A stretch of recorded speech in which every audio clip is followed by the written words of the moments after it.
Hi, Colin here. Today's Bible story is called The Defeat of Ai.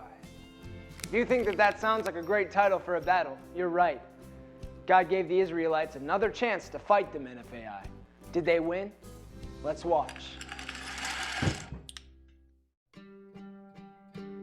God said to Joshua, "Do not be afraid or discouraged. Take all of your men with you and go up to attack Ai. I will give you victory over the king of Ai, all of the people, the city, and its land. You may keep all of the livestock and possessions for yourselves." God told Joshua to set up an ambush behind the city. Joshua selected 30,000 men and sent them out at night to lie in wait behind the city. Joshua had a plan. The rest of the people would go with him toward the city. "When they come out against us," Joshua said, "we will run away like we did before. We will draw them away from the city. Then the ambush will take over the city. Then we will set the city on fire." Joshua commanded the people to obey God's commands for attacking the city. Early the next morning, Joshua and his men went out toward the city. The king of Ai saw them and sent his men out against them.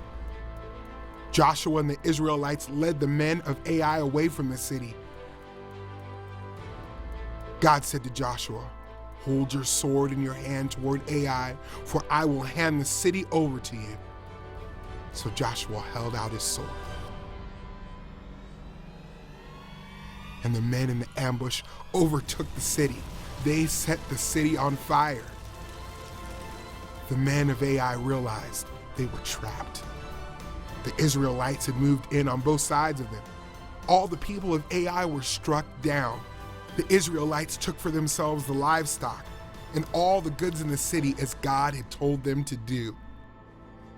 At that time, Joshua built an altar to the Lord, just as Moses had commanded the Israelites.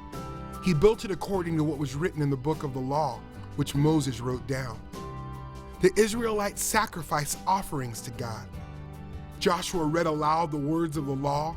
Everyone heard of the laws that Moses had commanded, from the women to the little children to the foreigners who were with them.